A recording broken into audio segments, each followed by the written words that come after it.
है हमारा यहाँ पे प्रकाश। प्रकाश किसे कहते हैं? देखिए प्रकाश एक ऊर्जा का रूप होता है। देखिए प्रकाश एक ऊर्जा का रूप होता है जिसकी सहायता से हमें वस्तुएं दिखाई देती है, जिसकी सहायता से हमें क्या करती है? वस्तुएं दिखाई देती है। जैसे हम आपको क्यों दिखाई दे रहे हैं? क्योंकि प्रकाश है। अगर प्रकाश नहीं रहेगा तो हम आपको नहीं दिखाई देंगे। अब जैसे आता है फिर दूसरा में आता है प्रकाश का स्रोत। देखिए प्रकाश के स्रोतों के दो वर्गों में बांटा गया है।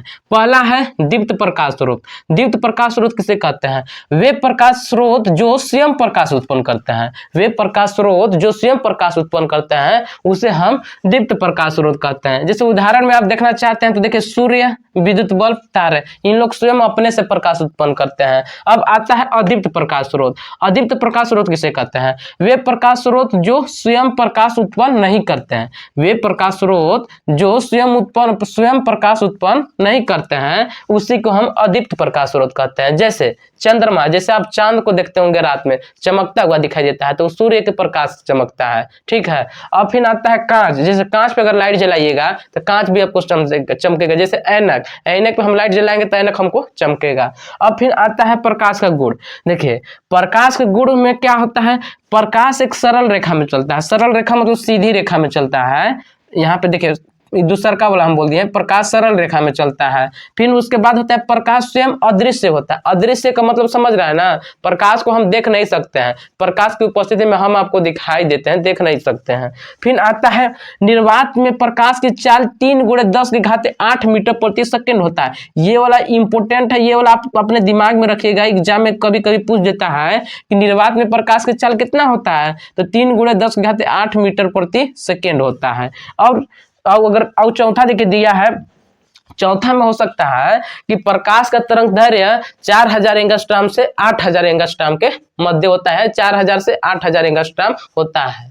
अब आगे हम लोग नेक्स्ट देखेंगे। देखिए प्रकाशिक माध्यम। प्रकाशिक माध्यम क्या होता है? जिसको ऑप्टिकल मीडियम कहते हैं। Optical medium. देखिए प्रकाशिक माध्यम 3 प्रकार के होते हैं। पहला है पारदर्शक माध्यम। क्या है? पारदर्शक माध्यम।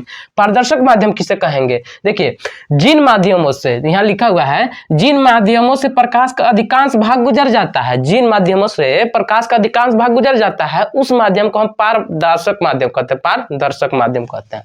देख लीजिए पारदर्शक माध्यम। जैसे आप बोल सकते हैं वायु, आयु बोल सकते हैं, कांच भी बोल सकते हैं, उसमें अधिकांश भाग आर पार हो जाता है तो उस माध्यम को हम बोलेंगे पारदर्शक माध्यम। जैसे वायु, कांच आदि बोल सकते हैं। उसके बाद आता है प्रभाषक माध्यम। प्रभाषक माध्यम किसे कहेंगे? जिन माध्यमों से प्रकाश का आंशिक रूप से भाग गुजरता है। जैसे यहाँ पे लिखा हुआ है जिन माध्यमों से प्रकाश का केवल आंशिक भाग ही गुजरता है तो उस माध्यम को हम प्रभाषक माध्यम कहते हैं। जैसे दूषित जल बोल सकते हैं आप, घिसा हुआ कांच, या आप बोल सकते हैं जब अगर मान लीजिए हम किसी पेज को एक सरसों का तेल कह सकते हैं, उसको सरसों के तेल में भिगा देंगे और उस किसी लाइट के सामने रखिएगा तो उसके पार से उस पार से इस पर प्रकाश थोड़ा थोड़ा आने लगता है तो वो भी कैसा माध्यम है? प्रभाषक माध्यम है। अब उसके बाद आता है अपारदर्शक माध्यम। अपारदर्शक माध्यम किसे कहते हैं? जिन माध्यमों से प्रकाश का एक भी भाग न गुजरे। बात समझिएगा, जिन माध्यमों से प्रकाश का कोई भी भाग नहीं गुजरता है तो उसी को अपारदर्शक माध्यम कहते हैं। जैसे आप बोल सकते हैं लकड़ी, दीवार भी बोल सकते हैं, लोहा भी बोल सकते हैं, ये बोर्ड भी है। देखिए बोर्ड भी है, कैसा माध्यम? अपारदर्शक माध्यम। इस पर जो प्रकाश उधर नहीं न जाएगा तो ये अपारदर्शक माध्यम है। अब उसके बाद आता है प्रकाश किरण। प्रकाश की किरण क्या होता है? देख लीजिए, जब प्रकाश किसी पारदर्शी माध्यम से होकर गुजरता है, बात समझिएगा, जब कोई प्रकाश होता है, जब किसी प्रकाश किसी पारदर्शी माध्यम से होकर गुजरता है तो उस प्रकाश के पथ को ही प्रकाश किरण कहते हैं। यहाँ पे देखिए लिखा हुआ है, जब प्रकाश पारदर्शी माध्यम से गमन करता है तो प्रकाश के पथ को मतलब प्रकाश का जो रास्ता होता है उसी को प्रकाश किरण कहते हैं। और किरणों के समूह को प्रकाश पुंज कहते हैं। अब आता है प्रकाश पुंज। प्रकाश पुंज 3 प्रकार के होते हैं। पहला अभिसारी प्रकाश पुंज, अपसारी प्रकाश पुंज, समांतर प्रकाश पुंज। अभिसारी किसे कहते हैं? जब प्रकाश के समस्त किरण, बात समझिएगा, इसका हम परिभाषा नहीं लिखा, हम बोल रहे हैं। अभिसारी प्रकाश पुंज किसे कहेंगे? जब प्रकाश की समस्त किरणें किसी एक ही बिंदु पर मिलती हैं। देखिए जब प्रकाश की समस्त किरणें किसी एक ही बिंदु पर मिलती हैं तो उस पुंज को अभिसारी प्रकाश पुंज कहते हैं। उस पुंज को अभिसारी प्रकाश पुंज कहेंगे। अपसारी प्रकाश पुंज कैसे कहते हैं? जब प्रकाश की समस्त किरणें जब प्रकाश की समस्त किरणें किसी एक ही बिंदु से आती हुई प्रतीत होती हैं। देख लीजिए, एक बिंदु से, मान लीजिए वो बिंदु है, इससे आती हुई प्रतीत होती है, तो उस प्रकाश पुंज को अपसारी प्रकाश पुंज बोलेंगे। अब आता है समांतर प्रकाश पुंज। जब प्रकाश के समस्त किरणें एक दूसरे के समांतर हो, समांतर का मतलब यहाँ की दूरी जब 5 है तो यहाँ की भी दूरी कितना होना चाहिए, 5 ही मीटर होना चाहिए। किसे बोलेंगे समांतर प्रकाश पुंज? जब प्रकाश की समस्त किरणें एक दूसरे के समांतर होती है तो उस प्रकाश पुंज को हम समांतर प्रकाश पुंज कहते हैं। प्रकाश का परावर्तन जिसको कहते हैं हम लोग रिफ्लेक्शन ऑफ लाइट। देखिए, प्रकाश का परावर्तन क्या होता है? जब प्रकाश किसी चिकनी सतह पे, जब प्रकाश किसी चिकनी सतह से टकराती है तो टकरा कर उसका अधिकांश भाग उसी माध्यम में, मतलब जिस माध्यम में आया था उसी माध्यम में लौट जाती है, तो इस घटना को ही प्रकाश का परावर्तन कहते हैं। जैसे देखिए, हमारे पास चिकनी सतह है, यह हमारा कोई चिकनी सतह है जिससे प्रकाश आपतित हो रही, मतलब आ रही, आने वाली किरण को आपतित किरण बोलेंगे और जाने वाली किरण को परावर्तित किरण बोलेंगे। ठीक, देखिए, जब प्रकाश आपतित होती है तो चिकनी सतह से टकरा जाता है, टकरा कर जिस माध्यम से आया था उसी माध्यम, मतलब इधर नहीं आता है तो जल जाती है, तो इस घटना को ही प्रकाश का परावर्तन कहते हैं। अब सुनिए, अब आता है इसमें हम अगर अभिलंब खींच देते हैं तो देखिए यहाँ पे जो कोण बनता है, जब ये आने वाली किरण के साथ जो कोण बनेगा उसको हम आपतन कोण बोलेंगे। कौन कोण बोलेंगे भाई? आपतन कोण। आपतन कोण यहाँ पे हम लिख देते हैं आपतन कोण, आपतन कोण, जिसको हम लोग आई से दर्शाते हैं। अब ये होता है परावर्तन कोण, यहाँ पे लिख देते हैं परावर्तन कोण, जिसको हम लोग आर से दर्शाते हैं। हाँ, तो परावर्तन कोण आर।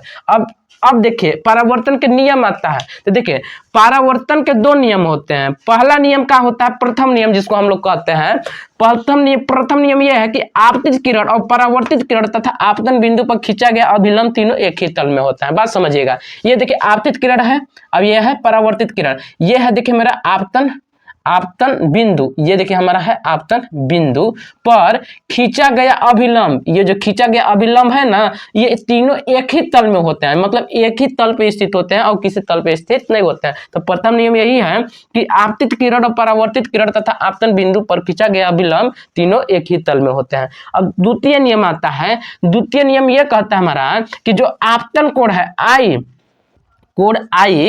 परावर्तन कोण के सदैव बराबर होता है। मतलब द्वितीय नियम क्या है? आपतन कोण तथा परावर्तन कोण सदैव आपस में बराबर होते हैं। अब आगे प्रकाश की उत्क्रमणीयता क्या होता है? देखिए, यदि परावर्तन की घटना में, बात समझिएगा, यदि परावर्तन की घटना में हम परावर्तित किरण को, यदि परावर्तन की घटना में परावर्तित किरण को हम आपतित किरण मान लिया जाए तो आपतित किरण परावर्तित किरण के भांति व्यवहार करने लगता है, तो प्रकाश के इस गुण को प्रकाश की उत्क्रमणीयता कहते हैं। एक बार फिर से पढ़ लेते हैं। परावर्तन की घटना में परावर्तित किरण को आपतित किरण मान लिया जाए तो आपतित किरण परावर्तित किरण के भांति व्यवहार करने लगता है, तो प्रकाश के इस गुण को प्रकाश की उत्क्रमणीयता कहते हैं। तो देख लीजिए, हम सबसे पहले प्रकाश के परावर्तन में ये चित्र के बारे में हम लोग जान चुके थे। ये देखिए आपतित किरण है, ये परावर्तित किरण है। अब सुनिए प्रकाश की उत्क्रमणीयता में क्या मानना है। जैसे देखिए, जो आपतित किरण है ना, इसके जगह पे परावर्तित किरण कर देना है और परावर्तित किरण के जगह पे आपतित किरण कर देना है। बस इसका दूसरा वाला चित्र ऐसे ही बन जाएगा।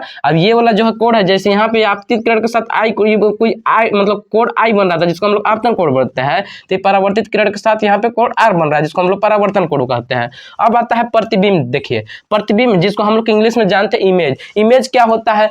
यदि किसी के, देखिए यदि कोई वस्तु है, किसी वस्तु के किसी भी बिंदु से चलने वाली चाहे आने वाली प्रकाश की किरण परावर्तन और अपवर्तन के पश्चात, देख लीजिए, यदि किसी वस्तु के किसी भी बिंदु से चलने वाली प्रकाश की किरण परावर्तन या अपवर्तन के पश्चात जिस बिंदु से, बात समझिएगा, जिस बिंदु पर मिलती है या जिस बिंदु से आती हुई प्रतीत होती है, उस बिंदु को वस्तु का प्रतिबिंब कहते हैं। एक बार फिर से पढ़ लेते हैं। वस्तु के किसी भी बिंदु से चलने वाली प्रकाश की किरण परावर्तन या अपवर्तन के पश्चात जिस बिंदु पर मिलती है या मिलती हुई प्रतीत होती है, तो उस बिंदु को ही प्रतिबिंब कहते हैं। उस बिंदु को वस्तु का ही प्रतिबिंब कहते हैं। अब आता है प्रतिबिंब के प्रकार। तो देखिए प्रतिबिंब के प्रकार दो प्रकार के होते हैं, पहला वास्तविक प्रतिबिंब और आभासी प्रतिबिंब। अब इन लोग की परिभाषा बताना तो कैसे बनाएंगे, बस इससे ही बना देंगे, लिखेंगे कि वस्तु के किसी भी बिंदु से आने वाली प्रकाश की किरण परावर्तन और अपवर्तन के पश्चात जिस बिंदु पर वास्तव में